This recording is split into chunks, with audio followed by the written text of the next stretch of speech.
Mi nombre es Adalberto Ríos Alay. Soy originario de Cuernavaca, Morelos, donde nací el 21 de marzo de 1943. Nací en un país optimista, donde acababa de terminar una guerra que había causado la muerte de 1 millón de mexicanos, de los cuales el 15% habían sido originarios de uno de los estados más pequeños de la nación, Morelos.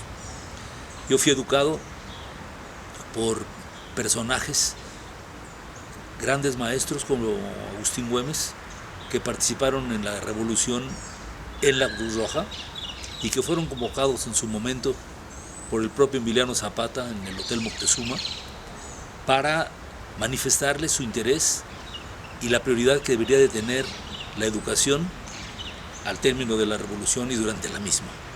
Y así lo hizo.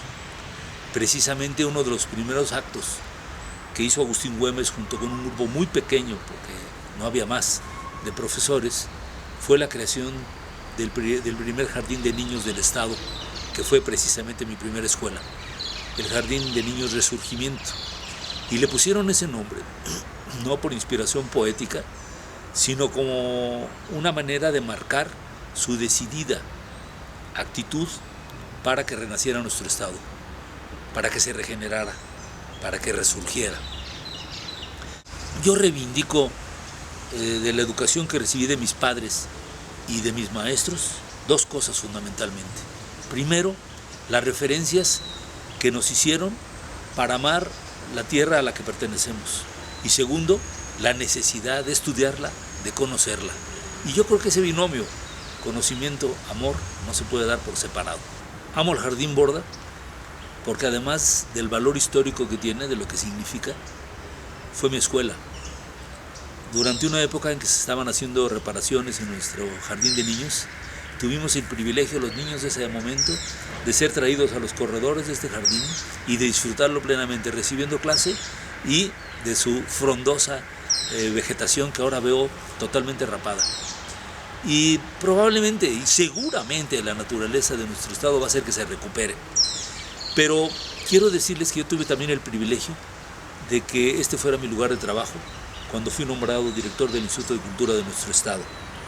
Una de las primeras acciones que hice fue hablar con el rector Gerardo Ávila e invitarle a venir, porque las autoridades previas, desde luego no morelenses, habían decidido no tener ningún contacto con nuestra universidad, lo cual es muy frecuente, este tipo de enfrentamientos absurdos. Yo me he desempeñado como profesor en la Universidad Nacional Autónoma de México, en la UAM durante muchos años. Soy fotógrafo también, he sido periodista y mi formación sobre todo es en antropología. Así es que digan ustedes para qué soy bueno. Entonces, en cuanto terminé yo mis estudios de licenciatura, me incorporé a dar clase en la Universidad Autónoma del Estado de Morelos. Y en la UNAM me invitaron a formar parte del grupo, del cuerpo de profesores de tiempo completo.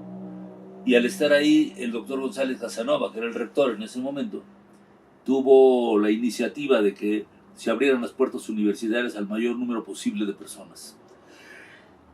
Se vio entonces la necesidad de abrir grandes grupos y de apoyar de 1000 maneras la educación, desde educación programada hasta el uso de medios audiovisuales. Y fue entonces cuando me enteré y cuando me percaté de la importancia de utilizar la fotografía, en este caso, que es lo que yo he hecho, como apoyo a la materia, como una manera de dar realismo a la cátedra.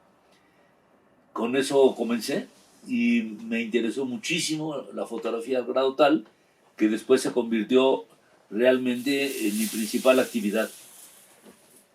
Lo hice ya desde el punto de vista periodístico y siempre tendiente a que las maravillas de que yo veía, los hechos ejemplares, que son los que a mí me interesan, que veía yo en diferentes latitudes de nuestro país, fueran difundidos, aún dentro de la modestia de medios muy pequeños, no de medios masivos.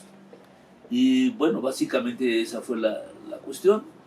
Lo he seguido utilizando hasta el día de hoy y pues eso me ha permitido recorrer mi estado de manera importante, el país, nuestro continente y otras partes del mundo. ¿Qué más? ¿Quiénes han sido tus maestros en ese sentido? Sin duda los de primaria. Yo en la primaria digo que hicieron el milagro de enseñarme a leer y escribir y de la tabla del 1 al 10 y fue la única vez que entendí algo de matemáticas, porque había pedagogía. Y lo más importante también es que nos referían a cuestiones históricas y geográficas y nos hablaban mucho de lo que sucedía en nuestro estado. Las excursiones no eran a los parques temáticos ni al cine, sino era salir a visitar los ingenios, los sembradíos de caña, de azúcar, de ir a nuestros manantiales, y yo creo que eso te va desde niño alimentando. Entonces, de una manera o de otra, sin demagogia, sin rollo, pero yo creo que al ponernos en contacto con nuestra tierra, el conocer significa amar, y yo creo que eso era así.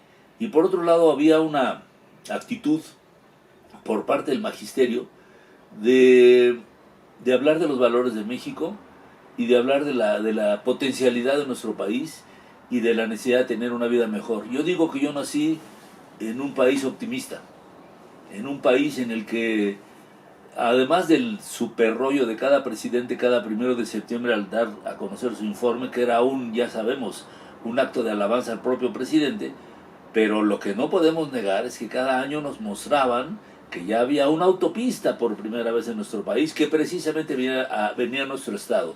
Nos enseñaban que ya había una ciudad universitaria, nos enseñaban que había un ferrocarril Chihuahua Pacífico, que ya había un nuevo aeropuerto. Cada año había un avance.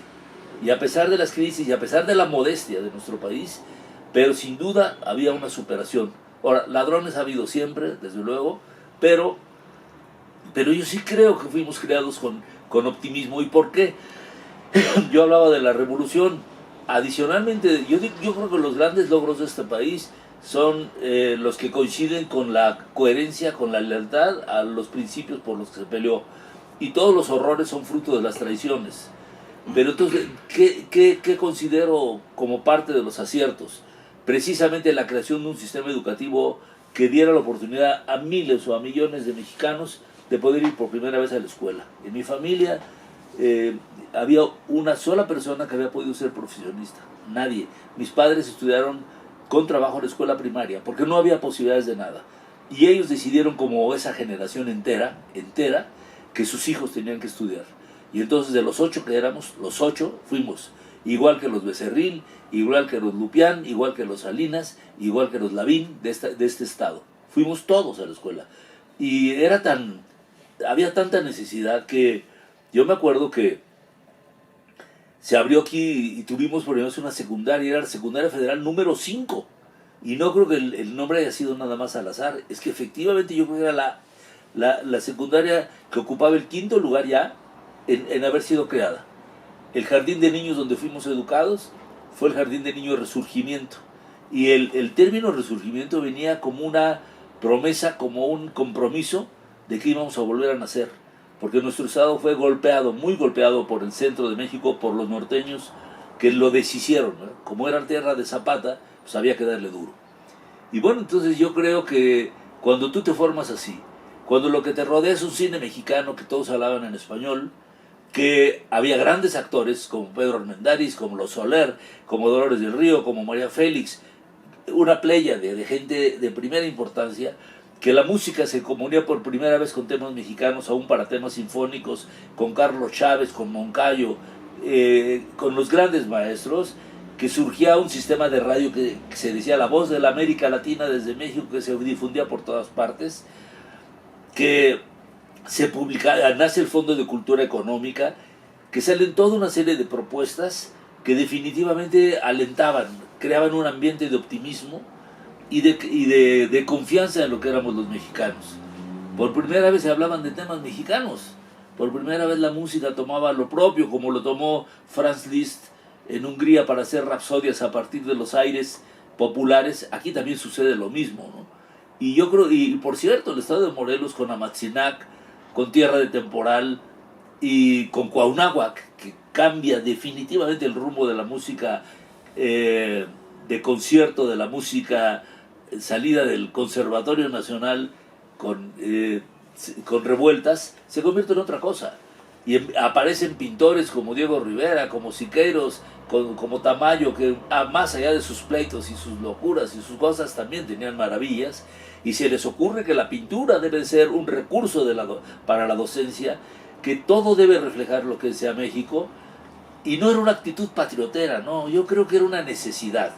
Después las cosas cambian y pueden ser de otra manera y pueden universalizarse, pero no podemos ser universales sin primero ejercer lo que somos, ¿verdad? Ejercer nuestro patrimonio. Entonces, para mí, la fotografía también fue una manera de empezar a observar. Y a través de ese lente me empecé a dar cuenta qué hermosos eran los paisajes de México, incluyendo los que estaban satanizados, como el desierto. O sea, ahí no hay vida, no, al revés, hay muchísima vida y una vida extraordinaria en condiciones extremas. De ver los mares mexicanos, de ver la belleza de los niños mexicanos, aún cuando en situaciones muy duras de pobreza, de ver la belleza de las mujeres mexicanas, de ver una cantidad de cosas, nuestra fauna y nuestra flora, porque colonizadamente nos decían que la fauna estaba en África, ¿no? Y resulta que el estado de Chiapas nos muestra pues que hay una variedad de felinos, de peces, de aves, de todo, extraordinaria. Entonces, la cámara me sirvió para eso, y empezar a voltear a ver, y empecé a descubrir pues que la manera en que usaban la gente mexicana el color, las combinaciones atrevidas que solamente cuando se tiene cultura se puede hacer. Es decir, uno si va a Tlacotalpan, esos colores no los puede hacer un sueco, porque el sueco hará los suyos de acuerdo a sus auroras boreales y de acuerdo a los efluvios que le llega ahí de la corriente del Golfo. Pero cuando tú tienes esta naturaleza, cuando tú tienes estos atardeceres, cada día más llenos de contaminantes, pero cuando tú tienes todo eso, tú empiezas a pintar, tú empiezas a componer música, tú empiezas a hacer poesía como Sabines y como otros, en base a lo que te rodea. El chiste es que todo te apoye para allá. Y para mí la cámara fue eso. Fue una manera, fue una herramienta para encontrarme con mi país y para sentirme orgulloso y formar parte, sin patrioterismos, insisto, ni chauvinismos, no se trata de eso. Pero primero, ¿quiénes somos? Y para eso me sirvió. Cuéntanos la anécdota de cuando llegaste a una cantina en un estado de la República. Y o sea, también como... Bueno, no vayan a usar sus silbatitos de ¡pi! Cosas así, porque además voy a hablar de Puerto Alvarado. Entonces iba yo caminando, yo soy daltónico, y vi una cantina y estaban tocando el arpa así de una manera fantástica, y el cuatro y todo eso, o como se llame. Y entonces eran de esas de puertitas así como de película de Pedro Infante, pero estaba de unos colores maravillosos. Y le pregunté a un señor que iba pasando, oye, le digo, ¿de qué color es esta cantina? Dice, pues es como un amarillo, chinga tu madre, me dice. Y entonces entré, y en el momento que abrí las puertitas, dejaron de tocar. Y entonces paró un negro, desde el fondo descalzo, y empezó a caminar hacia mí. Y se me puso así a 2 centímetros, cara a cara, así, pero así, pegado. Y me dice, ¿tú sabes de dónde soy yo? Y le dije, no, de Guerrero, me dice, con todo lo que eso significa. No me lo dijo como un elogio, me lo dijo algo amenazante, soy de Guerrero. Y a mí se me ocurrió, le digo, ¿y tú sabes de dónde soy yo? Y me dice, no, de Morelos, mi hermano, me dice, y me abraza. Entonces, eso a mí me pareció genial, genial.